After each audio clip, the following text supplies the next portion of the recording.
A paz do Senhor Jesus, meu querido, minha querida. Eu gostaria de compartilhar com vocês um texto que está registrado no livro de Lucas, no capítulo 7, no versículo aqui de número 22. Tremendo demais esse texto. Deus falou comigo pela madrugada e é maravilhoso quando Deus fala com a gente, porque é texto que você já leu, né? Você já passou por ele, quem sabe, no meu caso, por exemplo, quem sabe 30 vezes, 40 vezes. Tem texto que eu estudei 50 vezes o mesmo texto, pedindo Deus entendimento, porque se Deus não der o entendimento, não adianta. E é maravilhoso quando Deus fala com você assim instantâneo, é muito chique, é gostoso demais. Se você não teve essa experiência, você precisa passar por ela, porque é fantástico. Eu fico imaginando, eu quero até compartilhar com vocês antes de entrar no texto aqui, bem rapidinho. Eu fico compartilhando, eu fico conjecturando, imaginando, porque a Bíblia diz que nem olhos viram, nem ouvidos ouviram, nem nunca, jamais penetrou no coração do homem aquilo que Deus tem preparado para aqueles que o amam. Aí as pessoas ficam imaginando, né? Porque a televisão, a mídia, de uma certa forma, tenta embutir isso na gente, né? De que o céu é um lugar todo branquinho, onde os anjos são todos branquinhos, né? Toda vez que você vê um filme, alguma coisa assim, uma conjectura do que seria o céu e o inferno, eles mostram o inferno todo cheio de fogo e o céu todo branquinho, todo mundo de branquinho, todo mundo igual. E é muito interessante porque a Bíblia diz que nem olhos viram, nem ouvidos ouviram, nunca, jamais penetrou no coração do homem aquilo que Deus tem preparado para aqueles que o amam. Agora eu fico imaginando, porque eu sou apaixonado pela natureza, então estou sempre vendo esses vídeos do mundo animal, do fundo do mar, e eu vejo as cores vibrantes que aqueles peixes têm, os peixes das maiores e das mais diversas formas que você possa imaginar. Peixe que, se você não olhar atentamente e se alguém não te falar, você pensa que é uma pedra, de tão parecido com uma pedra, o aspecto de pedra que ele tem. E os coloridos? Cada um mais extraordinário que o outro. Os corais, quando começa a mostrar os corais, eu fico fascinado, igual uma criança. De pensar que tudo isso que me fascina não é nada comparado àquilo que Deus preparou para nós. Então, dá para você ter uma noção, uma dimensão do que é que Deus tem preparado para nós. Então, é tremendo demais. E aí eu fico imaginando, se essa coisinha de Deus palestrar comigo ali 1 minuto, 30 segundos, eu fico fascinado, o que não vai ser? Então, ouvir a voz do próprio Deus pessoalmente, que coisa extraordinária. Certamente será algo extraordinário. Eu quero chamar a sua atenção nesse texto, meu irmão, minha irmã, de Lucas, no capítulo de número 7, versículo número 22, é onde Jesus respondeu para os discípulos de João Batista, o primo dele. Então lhes respondeu: ide e contai a João. Isso aqui é porque os discípulos de João foram lá, amando de João, perguntar para ele se porventura ele seria o Cristo, né, que havia de vir, ou se eles deveriam continuar esperando por outro. E Jesus disse assim: faz o seguinte, o que vocês estiverem vendo e ouvindo, vai e conta para João. Conta para ele que o cego está enxergando, que o paralítico está andando, ai meu Deus, que o mudo está falando, que o surdo está ouvindo, que os demônios estão sendo expulsos das pessoas. Contem para ele. Então Jesus disse isso: ide e contai a João os que vocês têm visto e ouvido, que os cegos veem, os coxos andam, os leprosos são purificados, os surdos ouvem, os mortos são ressuscitados. E agora o finalzinho aqui, e aos pobres é anunciado o evangelho. Eu não estou maravilhado porque eu sou um pobre que ouviu o evangelho, não. Eu estou maravilhado por causa da grandeza da revelação do que Deus falou pela madrugada comigo. Porque eu e você, certamente, quando vemos uma pessoa, eu tenho um carrinho humilde, simples, né? Graças a Deus. E aí, você chega, por exemplo, com o seu carrinho, e aí para alguém do seu lado, eu não sei nem pronunciar o nome, só para você ter uma noção. O sujeito para um carro do seu lado, que vale hoje aqui no Brasil, mais ou menos, 7 milhões. Presta atenção, estou falando de um carro. um carro que tem valor que dá para comprar 3 helicópteros. Um carro que custa, não sei falar o nome, então não vou arriscar para não ficar feio. Um carro que custa em média 7 milhões de reais.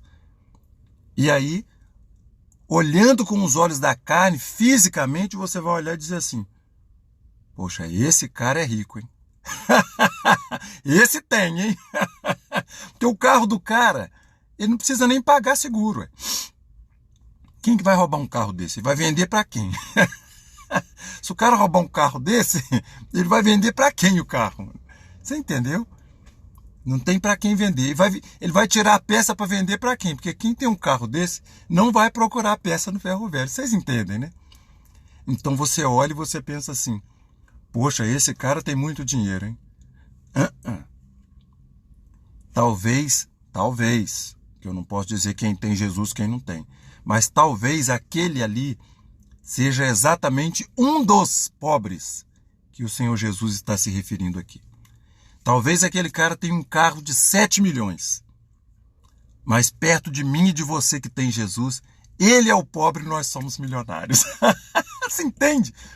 Você conseguiu entender já a extraordinária mensagem que há embutida nisso? Então eu vou explicar de outra forma. Na pandemia, por exemplo, as pessoas que estavam fazendo propaganda, fique em casa, fique em casa. Por que elas estavam dizendo fique em casa? Porque elas têm o recurso necessário para esperar passar 1 ano, 2 anos, 3 anos, 4 anos, 5 anos, quem sabe 10, 20 ou a vida toda, sem precisar sair de casa, porque tem os recursos necessários para simplesmente ligar no delivery e pedir a comida, o que tivesse precisando, o remédio que tivesse precisando. Até a roupa eles poderiam comprar pela internet. O que eles quisessem fazer, eles fariam pela internet. Então ele tem um recurso. Então esse, humana, fisicamente falando, é o rico, aquele que tem os recursos financeiros, a condição, e aquele que não tem, ele tem que sair. Por que esse é o considerado rico nessa situação da pandemia? Porque ele tem um recurso. E talvez enquanto dure a vida dele não vá se findar. Agora eu volto para o sujeito dos 7 milhões, que parece até que eu estou mudando de assunto, né? O sujeito que tem um carro de 7 milhões de reais. Pega esse sujeito agora, pega tudo que ele tem e calcula os anos que ele vai poder usufruir disso. Aí você não precisa calcular os anos que esse bem durável que ele tem pode viver, pode ter vida útil. Você não vai calcular agora a fortuna dele, o quanto ela pode subsistir, mas você vai calcular o que? A vida dele. Vamos colocar que ele viva bastante mesmo, que ele viva 110 anos. Passou dos 80, 90, ele já não está aproveitando mais nada. Passou dos 80, 90, ele não vai mandar nem no dinheiro dele mais. Quem vai mandar é filho, é neto, é esposa, porque às vezes o sujeito tem muito dinheiro, aí ele troca de esposa, a esposa dele fica velha e arruma mais novinha. Não é assim? Então, que coisa extraordinária. Esse bem durável, ou essa fortuna dessa pessoa, não é nada comparado com a fortuna que eu e você temos, guardadas em Cristo. Você consegue compreender isso? Por que ele é pobre e você não? Porque essa fortuna dele é corrompível. Daqui a pouco vai acabar. Se ela não acabar, acaba ele. E o resultado é o mesmo. Se o sujeito disser assim, eu larguei da minha esposa, ele se separou. Não, foi a minha esposa que me largou, quer dizer, ele se separou. O resultado é o mesmo. Se foi ela que largou, se foi ele que largou, bobagem. Você já viu o caso que a pessoa conta e ela nunca foi ela que foi abandonada, que foi largada, foi ela que largou o outro? Que diferença isso faz? Então o interessante é você entender que esse pobre aqui, e aos pobres é anunciado o evangelho. Pobre é quem não tem Jesus. Talvez o sujeito está comendo arroz com feijão só e de vez em quando tem um zoiudo, um disco voador, que é o famoso ovo, mais conhecido como ovo. Ele está comendo só isso na casa dele. Mas ele tem Jesus, ele consegue comer aquela comidinha, ele consegue encontrar prazer. Louvado seja Deus. Me dá vontade de chorar, sabe por quê, amado? Porque eu sou feliz com muito pouco. Essa é a prova de que Jesus está comigo. Eu sou feliz comendo arroz com feijão e salada, que eu adoro demais da conta. Como carne, adoro carne, mas eu adoro uma salada. E há momentos que, se você me mandar escolher, eu vou escolher a salada. Eu sou feliz, amado, porque eu gosto de angu com leite. Pobre, pobre, pobre. Sou feliz porque eu gosto de banana amassadinha, igual criança. Essas coisinhas, esses detalhezinhos simples, é só o Senhor que dá pra gente. Não tem dinheiro, não tem condição social que arranca isso de dentro da gente. E o pobre coitado é aquele que um dia ganha um dinheirinho e se esquece das suas raízes, abandona tudo aquilo que Deus deu para ele no início, para ensinar ele a ser uma pessoa simples, uma pessoa humilde, que não vai perder a sua salvação. Meu amado, eu quero fazer um apelo para você nesse vídeo. Não troque nada do que você adquirir pela salvação que está em Cristo Jesus, porque a salvação é eterna. Esse é o verdadeiro milionário, aquele que tem Jesus, aquele que tem a vida espiritual intrínseca em si. Esse é o verdadeiro milionário. Eu sei que eu estou falando com milionários aqui, mas eu sei que eu estou falando também com pobres coitados, que têm a sua confiança, quem sabe, no seu poder aquisitivo, na sua posição social. Entregue a sua vida para Jesus. Se você ainda não entregou, se esse vídeo chegou até você porque alguém enviou para você, achou importante, e você assistiu até aqui, é porque existe um projeto de Deus para você. Entregue a sua vida para Jesus.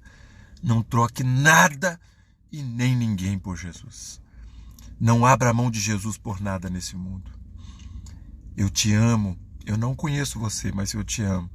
Porque esse amor me foi dado primeiro e eu só posso te dar o que eu tenho. E eu recebi esse amor sem merecer.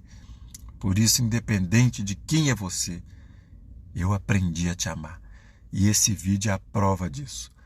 É a prova de que eu quero alcançar a sua alma. A salvação da sua alma. Para você que não tem, é claro.